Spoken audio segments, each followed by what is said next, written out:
5 monuments phares de l'Art déco en Belgique. Le Palais des Beaux-Arts de Bruxelles. C'est Victor Horta qui lance l'Art déco en Belgique dans les années 1920 avec ce bâtiment construit en béton armé. Il s'organise autour de la salle Henri Leboeuf, élégant auditorium en forme d'œuf qui a accueilli les plus grands noms de la musique. Autre particularité, des salles d'exposition éclairées à la lumière naturelle par un plafond de verre. Ici, on oublie les courbes de l'Art nouveau. L'Art déco, ce sont des formes géométriques épurées, des matériaux industriels et un goût pour l'ornement. La Villa en pin. Cette villa iconique, construite en 1930 par l'architecte Michel Pollack pour le baron Louis Ampin, est un mélange de rigueur, de symétrie et d'extrême raffinement.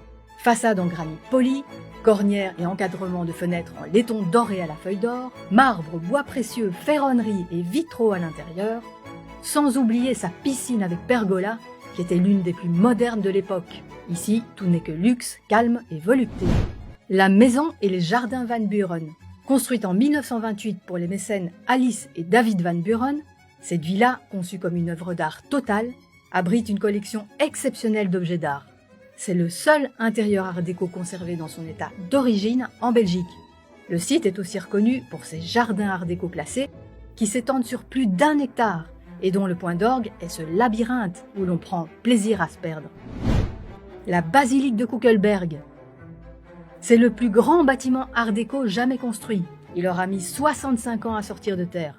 Le projet initial, lancé à la demande de Léopold II, est de style néo-gothique, puis il évolue vers l'art déco. L'architecte Albert Van Huffel obtient d'ailleurs le Grand Prix de l'architecture pour sa maquette à l'Expo de Paris de 1925.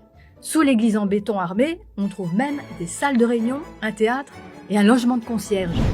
Le bâtiment Flaget, surnommé le paquebot Flaget ou l'usine à son, ce bâtiment fut construit dans les années 30 par l'architecte Joseph Diongre pour accueillir l'INR, l'Institut national de radiodiffusion.